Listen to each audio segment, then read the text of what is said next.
it's something important that I've been learning this week, and it's actually about time. You know, sometimes we feel stretched with time. You know, we all go through it with our day-to-day, our work, everything that's going on. We feel like, okay, there's not enough hours to do what we have to do. And I was actually reading the story of when Jesus blessed the bread. So it's in Luke chapter 9, we're going to read from 16.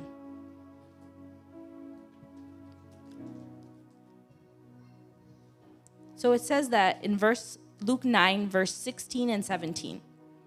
Then he, Jesus, took the 5 loaves and the 2 fish, and looking up to heaven, he blessed and broke them, and he gave them to the disciples to set before the multitude. So they all ate and were filled, and 12 baskets of the leftover fragments were taken up by them. So in this story, it's the disciples brought what they had, and for the disciples, it was a lack. They saw what they had as not enough.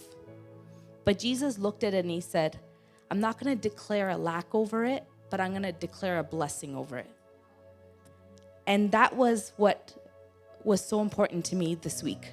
Because for us, whatever the lack is, for me this week, it was time. I felt time was lacking.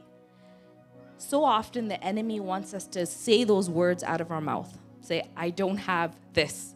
I don't have time. I don't have this. I don't have that. He wants us to use our words to curse what we do have.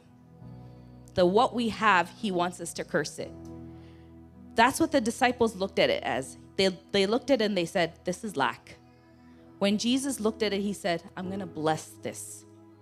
So we have to look at what we have in the eyes of how Jesus looks at it. What we have, can you learn to bless it? Can you bless what you have in your hands and not curse it? This week, I woke up every morning and I said, I bless the hours of my day. Because I didn't want to say, I don't have enough time for this, I don't have enough time for that. I said, I bless the hours of my day because I can do so many things in those hours. So that was just a paradigm shift, seeing what we have in a different way. And one thing I wanted to share is actually, what the Lord was teaching me is actually preservation of our life takes intentionality. So preservation of our life takes intentionality. What that means is, imagine the life of Noah. Noah was known for grace. The name means grace. And it was the grace of God that spoke to him and said, there's a flood coming, make an ark. But in that grace, he had to be intentional. He had to work. He had to build an ark. He had to live in that. Imagine every single day that he lived in that ark. He had to be, for his life to be preserved, for his family's life to be preserved, he had to live intentionally. It wasn't just loose, like I can say anything, I can do anything. He was intentional in every day. So imagine if we lived our life intentional, because our intentionality will preserve us. It won't let the enemy take away the blessings that God has for us. Imagine if we saw every aspect of our life and lived it with intentionality.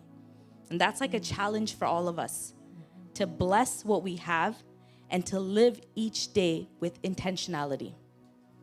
So can we do that? I know it's something that we have to shift our way of doing life, but that's what we're called to do. That's what Jesus did. He showed the disciples, that's not how you're supposed to look at what you have. He was telling them, I know it looks like nothing, but that's not how you're supposed to look at it. Let me show you how to do it. And he blessed it and he showed them how it multiplies. Correct? So let's live our life with intentionality to bless what God has given us.